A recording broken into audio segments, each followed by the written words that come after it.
के बाद पटरियों पर विरोध प्रदर्शन का। और देखिए, आज किसान रेल रोको का ऐलान किया है। केंद्रीय गृह राज्य मंत्री को हटाने से लेकर कृषि कानूनों को रद्द करने तक की मांग पर संगठन अड़े हुए हैं। हालांकि अभी तक आंदोलन का ज्यादा असर नहीं दिख रहा है। हरियाणा, पंजाब में कुछ जगहों पर किसान पटरियों पर बैठे हुए हैं। ये तस्वीरें हम आपके सामने रख रहे हैं। हालात इस तरीके के बने हुए हैं। इनका लगातार कहना है कि जो उनकी मांगे थी कृषि कानूनों को लेकर वो तो जारी रहेंगी, लेकिन उसमें एक पॉइंट उन्होंने और ऐड कर दिया है, वो है मंत्री का इस्तीफा। वो चाहते हैं जल्द से जल्द उसको लेकर इस्तीफा हो और इसीलिए दरअसल रेल रोको आंदोलन कर रहे हैं ये किसान। राकेश टिकैत हमारे साथ है। रेल रोको आंदोलन आज चला रहे हैं, क्या हासिल होगा इससे? ये पहले से चलाते आए, पॉलिटिकल पार्टी वाले भी रेल बंद करे थे। इनसे लिखवा दो कि जो हमने पहले रेल बंद करी वो गलत थी, हम आगे नहीं करने के। इनसे आगे के लिए अभी लिखवा दो क्या हम जीवन में आगे भी नहीं करने के, तो भी हम इस पर जवाब दे देंगे। क्या हासिल क्या करना चाहते हैं? मांग क्या पूछो ना आप इनसे पूछो कि रेल रोके ये क्या हासिल करना चाहते थे।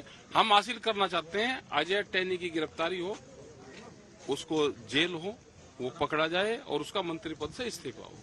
कई लोग कहते हैं कि अब आपका जो आंदोलन है वो किसानी के मुद्दे पे नहीं रहा है। आप प्रधानमंत्री को टारगेट करते हैं, आप रेल किसको टारगेट करें? जब सरकारी उसी की है मोदी की, तो टारगेट किसको करें? टारगेट अडवाणी को करूं? जो बंद है, हाउस अरेस्टिंग है, उनको टारगेट करें। उत्तर प्रदेश के मुख्यमंत्री योगी आदित्यनाथ ने उत्तर प्रदेश को दंगे की आग में झुलसने वालों पर करारा प्रहार किया है, जिसके बाद यूपी की राजनीति गर्मा गई है। समाजवादी पार्टी की ओर से योगी सरकार पर निशाना साधा गया तो ओवैसी ने केंद्र और यूपी की सरकार पर करारा वार किया।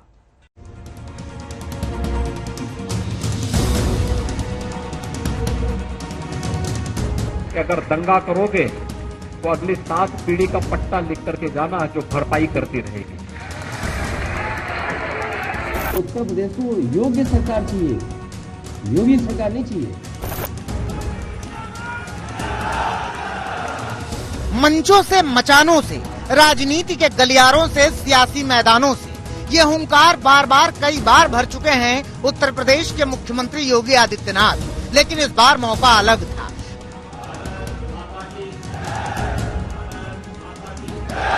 पिछड़े वर्ग को साधने की सियासत में जुटी बीजेपी ने लखनऊ में पिछड़े वर्ग का सम्मेलन बुलाया था और यहीं पर सबका साथ, सबका विकास और सबके विश्वास के नारे के बीच योगी ने अल्टीमेटम वाला बयान दिया।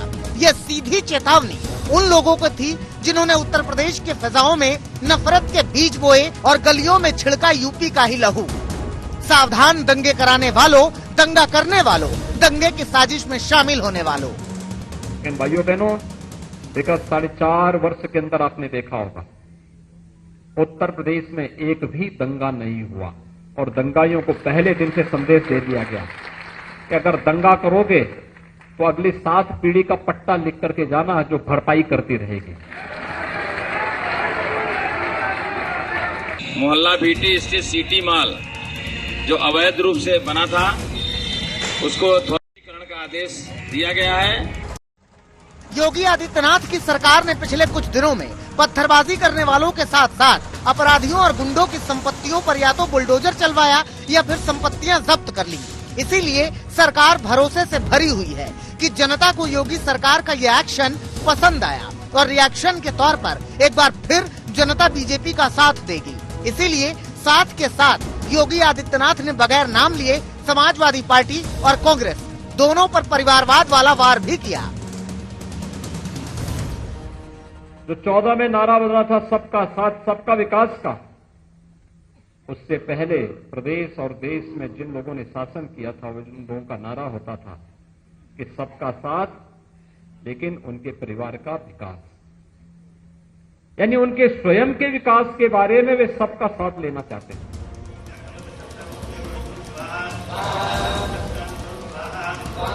इधर बीजेपी अपने कील कांटे दुरुस्त करने में लगी हुई है, उधर अखिलेश यादव ने भी अपनी सियासी ताकत को मजबूती देने वाले कार्यक्रमों को बढ़ा रहे हैं। अखिलेश ने आज फिर से योगी सरकार पर करारा हमला किया, ये कहकर कि सरकार ने 4.5 सालों में कुछ भी नहीं किया। अब समय गया इनका, उनको पता है कि जनता बैठी हुई है कि कब इनकी कुटाई करने का मौका मिल जाए। वोटों से कुटाई होगी, इस बार इनकी वोटों से कुटाई होगी। तो जो लोग 4.5 साल में अटल बिहारी वाजपेयी जी के नाम पर मेडिकल यूनिवर्सिटी नहीं बना सकते। कोविड के समय पर लोगों को अनाथ छोड़ सकते हैं। उनसे क्या उम्मीद करोगे स्वास्थ्य सेवाओं की? अगर बच्चों का भविष्य ना अच्छा हो और फिर जो नौजवान पढ़ लिख ले उसकी भविष्य की चिंता ना हो तो ये सरकार में कैसे रह सकते हैं? इन्होंने हर वर्ग के लोगों को धोखा दिया। अखिलेश का निशाना योगी सरकार पर तो रहा ही, साथ में अखिलेश ने अपील भी की कि यूपी को योगी सरकार नहीं, योग्य सरकार की जरूरत है। देखिए, मुख्यमंत्री से बड़ा झूठ कोई बोल ही नहीं सकता।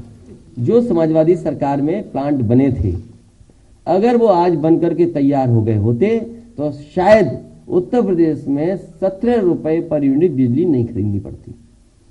तो इसलिए आपको ये कहना चाहिए कि मुख्यमंत्री होकर के किसी को झूठ नहीं बोलना चाहिए और उत्तर प्रदेश को योग्य सरकार चाहिए, योगी सरकार नहीं चाहिए। उत्तर प्रदेश को योग्य सरकार चाहिए। इधर समाजवादी पार्टी और योगी सरकार के बीच जुबानी तीर चल रहे हैं तो उधर अपना सियासी तर्कश तैयार करके लड़ाई को रोचक बनाने के लिए असदुद्दीन ओवैसी भी जुटे हुए हैं।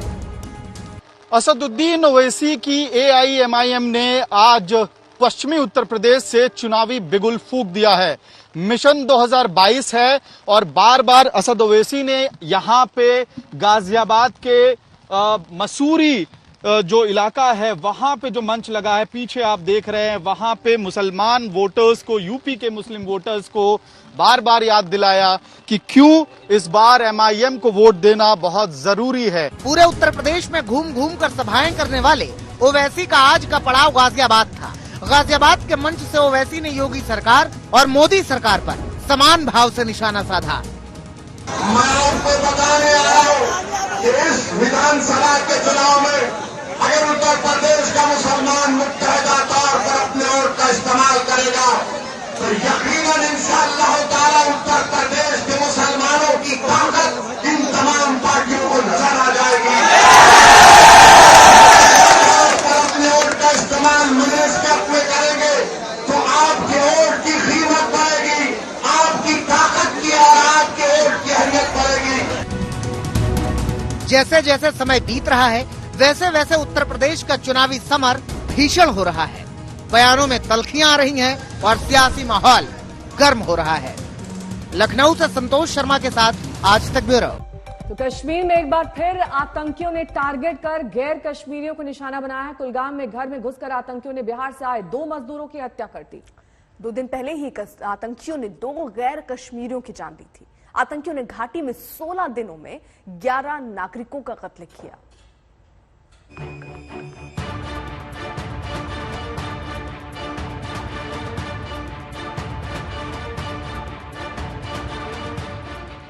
कश्मीर में फिर साजिश भारी, फिर निशाने पर बिहारी।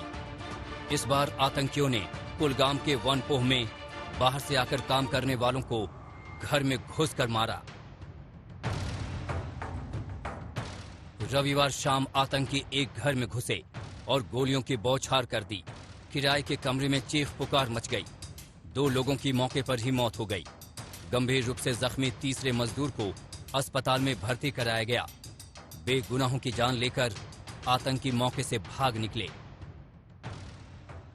मृतक की पहचान बिहार के रहने वाले राजा ऋषिदेव और जोगिंदर ऋषिदेव के रूप में हुई है, जबकि जख्मी मजदूर का नाम चुनचुन ऋषिदेव है। तीनों बिहार के अररिया जिले के हैं। जम्मू कश्मीर में सरकार और सुरक्षा एजेंसियों की तरफ से लाख दावों के बावजूद गैर कश्मीरी निहत्थे मजदूरों पर हत्याओं का सिलसिला फिलहाल रुकने का नाम नहीं ले रहा है। रविवार शाम को कुलगाम जिले के वनपू इलाके में 3 गैर कश्मीरी मजदूरों पर आतंकी हमला हुआ, जिसमें 2 मजदूरों की जान गई जबकि 1 गंभीर रूप से घायल है, जिसका इलाज अस्पताल में चल रहा है। रविवार के इस हमले के बाद कश्मीर में काम कर रहे हजारों की तादाद में गैर कश्मीरी कामगारों, मजदूरों और कारीगरों में चिंताएं बढ़ी हैं। कश्मीर घाटी में आतंकियों ने 24 घंटे के भीतर 4 प्रवासी मजदूरों को मार डाला। इसी महीने अब तक 11 बेगुनाह नागरिकों को आतंकियों ने निशाना बनाया। शुरुआत 2 अक्टूबर से हुई थी, जब सुरक्षा बल का मुखबिर होने के शक में मोहम्मद शफी डार और माजिद अहमद गोजरी को आतंकियों ने मार डाला। 5 अक्टूबर को श्रीनगर में मशहूर दवा कारोबारी कश्मीरी पंडित माखनलाल बिंद्रू की आतंकियों ने हत्या कर दी। 5 अक्टूबर को ही श्रीनगर के लाल बाजार में गोलगप्पा बेचने वाले बिहार के वीरेंद्र पासवान की हत्या हुई। बांदीपुरा में टैक्सी स्टैंड के अध्यक्ष मोहम्मद शफी लोन भी उसी रोज आतंकियों का निशाना बने। 7 अक्टूबर को श्रीनगर के एक स्कूल के प्रिंसिपल सुपिंदर कौर और उसी स्कूल के टीचर दीपक चंद भी आतंकियों की टारगेट किलिंग का शिकार बने। 16 अक्टूबर को उत्तर प्रदेश के सहारनपुर के कारपेंटर शगीर अहमद और बांका बिहार के अरविंद कुमार शाह को आतंकियों ने गोलियों का निशाना बनाया। सेना, पुलिस तथा हमारे पैरामिलिट्री फोर्सेस के बहादुर जवानों ने कश्मीर घाटी में ताबड़तोड़ ऑपरेशन करके आतंकवादियों की कमर तोड़ के रखी है और बौखलाहट में आके, डेस्पिरेशन और फ्रस्ट्रेशन में आके आतंकवादियों ने यह जो जघन्य अपराध कश्मीर के अंदर फिर से किया है, इसकी भारी कीमत इन पाकिस्तानी दुर्रांत आतंकवादियों को चुकानी पड़ेगी। सबका हिसाब बराबर करेंगे और सूद समेत इन आतंकवादियों का, इन पाकिस्तानियों का हम हिसाब बराबर करेंगे। किलिंग्स हो रही है, कैसे देखते हैं आप? अभी मैं समझता हूँ ये बहुत अफसोसनाक बात है कि बेगुनाहों को मारा जा रहा है। हम समझते हैं ये एक साजिश के तहत किया जा रहा है कि हम लोग बदनाम किए जाएं और इसमें हमारा हाथ नहीं है, कश्मीरियों का हाथ नहीं है। क्या माहौल को खराब करने की कोशिश की? जी हाँ, माहौल को भी और कश्मीरियों को बदनाम करने की कोशिश की गई। इस साल अब तक आतंकियों ने कश्मीर घाटी में 29 नागरिकों को निशाना बनाया है। सबसे ज्यादा घटनाएं श्रीनगर में हुई हैं, जहां 12 निर्दोष लोगों की जान आतंकियों ने ले ली। पुलवामा और अनंतनाग में 4-4, कुलगाम में 3, बारामूला में 2, बड़गाम और बांदीपुरा में 1-1 नागरिक की टारगेट किलिंग हुई। ये कश्मीर में आतंकियों का नया टेरर मॉड्यूल है। सुरक्षा बलों की सख्ती से बौखलाए आतंकी छोटे छोटे हमलों में आम लोगों को निशाना बना रहे हैं। इनके निशाने पर प्रवासी मजदूर हैं तो गैर मुस्लिम भी हैं। मकसद खौफ पैदा करना और घाटी के सौहार्द को बिगाड़ना है। अशरफ वानी, श्रीनगर, आज तक। घाटी में कत्लेआम पर देश भर में गम और गुस्सा है। बिहार में मृतक के घर वालों का रो रो कर बुरा हाल है। और 2 दिन पहले तक यूपी के मजदूर सगीर की भी हत्या कर दी गई थी। उसका शव जब सहारनपुर पहुंचा तो गांव में मातम पसर गया।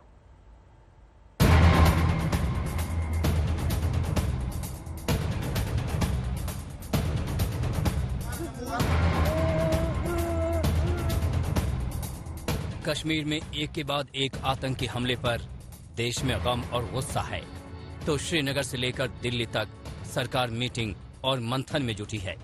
लेकिन मारे गए मजदूरों के घरों में मातम पसरा है। कुलगाम में आतंकी हमले में मारे गए राजा ऋषिदेव अररिया जिले के रानीगंज प्रखंड के बोसी गांव के रहने वाले थे, तो वहीं जोगिंदर ऋषिदेव अररिया के खैरूगंज के निवासी थे। हमले में जख्मी चुनचुन ऋषिदेव रानीगंज के मिर्जापुर का निवासी है। बूढ़ी दादी को समझ नहीं आ रहा कि जिस पोते से दोपहर में बात हुई थी, शाम होते होते उसी पोती की हत्या की खबर का सदमा सहना पड़ेगा।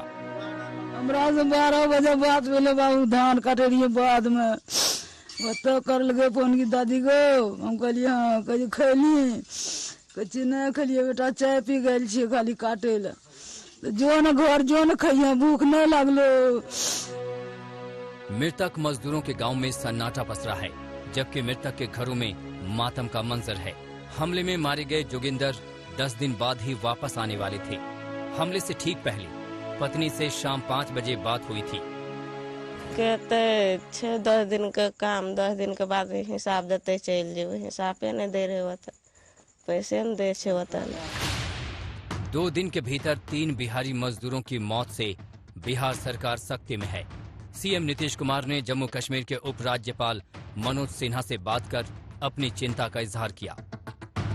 बिहार सरकार ने मुख्यमंत्री राहत कोष से कश्मीर में आतंकी हमले में मारे गए मृतकों के परिजनों को 2-2 लाख रुपए की अंतरिम सहायता देने का ऐलान किया है। 2 दिन पहले पुलवामा में आतंकियों ने सहारनपुर के मजदूर की हत्या कर दी। कल सगीर का शव सहारनपुर पहुंचा तो घर वालों का रो रो कर बुरा हाल हो गया। सगीर कश्मीर में कारपेंटर का काम करता था। उसी की कमाई से 6 बच्चों वाला घर चलता था। अब घर वालों को समझ नहीं आ रहा है कि आगे बच्चों का क्या होगा। अररिया से अमरेंद्र कुमार के साथ आज तक ब्यूरो। बिहार में मृतकों के घर मातम पसरा है तो वहीं सियासत में राजनीतिक उलझे हुए। नीतीश सरकार ने मुआवजे का दांव चला तो विपक्ष ने रकम को ही मामूली बता दिया। देखिए, जम्मू कश्मीर के अंदर जो वहां शांति, अमन और डेवलपमेंट का काम हो रहा है, जिस तरह भारत सरकार के सारे मंत्री जाकर अपने सारे प्रोजेक्ट को वहां लॉन्च कर रहे हैं, मनोज सिन्हा जी की क़यादत में जिस तरह वहां डेवलपमेंट का एजेंडा पूरी तरह कश्मीर का एजेंडा बना है, इसलिए जो पाकिस्तान और पाकिस्तान प्रस्त ताकतें हैं उसको ये देखा नहीं जा रहा। वो मासूम लोगों की हत्या कर रहे हैं। ऐसे आतंकी को तलाश कर उनको ठिकाने लगाया जा रहा है। देखिए, ये शर्मनाक और कायरतापूर्ण कार्रवाई है। इसकी कठोरतम शब्दों में भर्त्सना की जानी चाहिए। लेकिन घाटी में आतंकवाद जिस तरह से कमजोर हुआ है, जिस तरह से भारतीय सेना, कश्मीर की पुलिस और अर्धसैनिक बलों के संयुक्त प्रयास से और देश में प्रधानमंत्री नरेंद्र मोदी की सरकार के द्वारा लिए गए फैसलों की वजह से आज बैकफुट पर पूरी तरह से एक्सट्रीमिस्ट पहुंच गए हैं। मैंने जो हालत है वहां 9 जो है सेना के जवान अब तक मारे जा चुके हैं पिछले 10 दिन 15 दिन में। अभी भी इनकाउंटर जो है जारी है। इसलिए सबसे बेहतर तरीका यह है जो हमारे बिहारी गरीब श्रमिक जो कश्मीर में गए हुए हैं, जान उनका जोखिम में है, उन सबको वापस बुलाइए। वहीं कश्मीर में आतंकियों के हमले बढ़े तो बात क्रिकेट और पाकिस्तान तक आ गई और मांग तो ये भी उठने लगी कि T20 वर्ल्ड कप में भारत पाकिस्तान के साथ ना खेले। पूरे दुनिया के सामने इसके चेहरे को केवल बेनकाब ही नहीं, अब आतंकवादियों को इसका अंजाम भी भुगतना पड़ा। नहीं सर, मैच होना चाहिए या नहीं? टारगेट करके हमले किए जा रहे हैं पाकिस्तान की तरफ। मेरा मानना है अगर संबंध अच्छे ना हो तो उस पर तो सरकार के पास आप किस लिए बात कर रहे हैं? क्या ये बीजेपी भूल गई? क्या आप इनको बिरयानी खिलाएंगे? क्या आप इनको कबाब खिलाएंगे? हम ये पूछ रहे हैं कि आपके पास कोई कंसिस्टेंट पॉलिसी है ही नहीं नेशनल सिक्योरिटी के बारे में।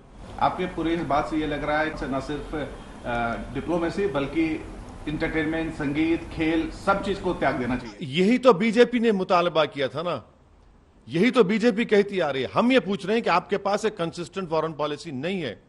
आपने फॉरेन पॉलिसी को मोदी की पर्सनल पॉलिसी में तब्दील कर दिया। आपने फॉरेन पॉलिसी को डोमेस्टिक पॉलिटिक्स से जोड़ दिया। और अब आपको दिखाते हैं चीन को करारा जवाब देने वाले हथियार। इन गैर पारंपरिक हथियारों से लैस होने के बाद चीन गलवान दोहराने से पहले 1000 बार सोचेगा। चीनी सीमा पर भारत और चीन की सेना अत्याधुनिक हथियारों से लैस नहीं होती और इसी का फायदा उठाकर चीन ने गलवान में दगाबाजी की थी।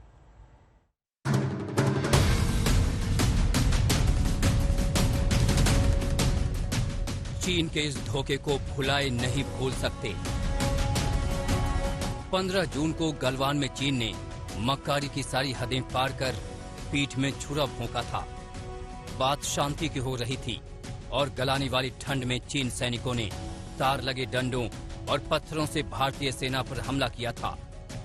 गलवान में दोनों देश की सेना हथियारों का इस्तेमाल नहीं करती, लेकिन चीन ने गैर पारंपरिक हथियारों का इस्तेमाल कर बता दिया कि वो किस हद तक जा सकता है।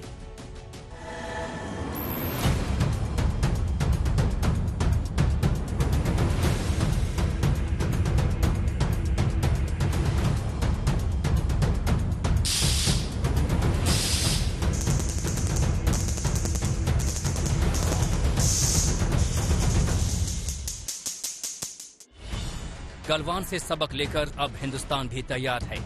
लद्दाख और अरुणाचल में चीन सीमा पर डटे जवानों के लिए ऐसे गैर पारंपरिक हथियार तैयार हो रहे हैं जो दुश्मन को उसी के अंदाज में जवाब देंगे।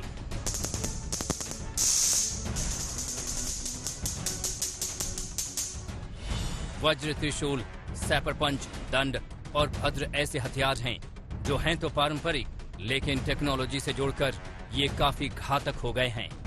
साल 2020 में लद्दाख सरहद पर गलवान की खूनी भिड़ंत के दौरान चीनी सेना ने भारतीय सेना के खिलाफ कुछ ऐसे हथियारों का इस्तेमाल किया जिनकी कल्पना नहीं की जा सकती। खासतौर से कांटेदार डंडों का इस्तेमाल किया गया, भाले का इस्तेमाल किया गया, टेजर का इस्तेमाल किया गया और अब उस घटना से सबक लेते हुए भारतीय सुरक्षा बल भी तैयार हैं। ऐसे हथियार तैयार किए जा रहे हैं जिनसे मुकाबला किया जाए। फिर जो बिजली से चलने वाले लाठियां हैं, त्रिशूल है, यहाँ पर इस वक्त हम आपको दिखा रहे हैं। हर हथियार की अपनी खासियत है। वज्र एक मेटल की लाठी है जिसमें दुश्मन को जोर का झटका देने के लिए करंट है। सामने आने वाले किसी भी दुश्मन को ये कुछ देर के लिए बेहोश कर सकती है। त्रिशूल को भगवान महादेव शिव का हथियार माना जाता है जो बेहद ही खतरनाक है। नोक इस कदर पैनी होती है कि इंसान के शरीर से पल भर में आर पार हो जाए। त्रिशूल में करंट बहने लगे तो ये और भी घातक हो जाता है। सैपर पंच बिजली वाला ग्लव्स है। ये दुश्मन पर पंच मारने में काम आता है। यह करीब 8 घंटे तक बिजली से चार्ज रह सकता है। ये 0 से 30 डिग्री के तापमान में काम कर सकता है। दंड यानी बिजली से चलने वाला डंडा, ये 8 घंटे तक बिजली से चार्ज रह सकता है। इस बिजली वाले डंडे की मार जिस पर पड़ेगी वो फिर मुड़कर नहीं आएगा। भद्र एक खास तरह का ढाल है जो जवान को पत्थर के हमले से बचाती है। इसमें बहने वाला करंट दुश्मन को जोर का झटका धीरे से देता है।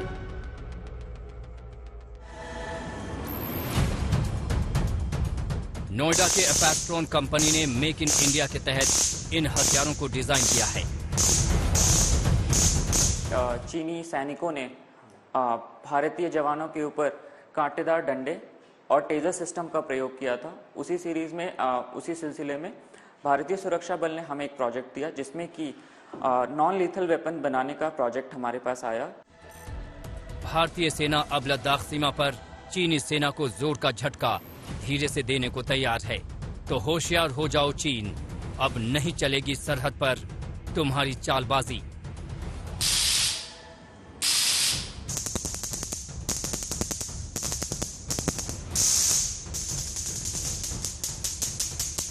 मंजीत नेगी, नोएडा, आज तक।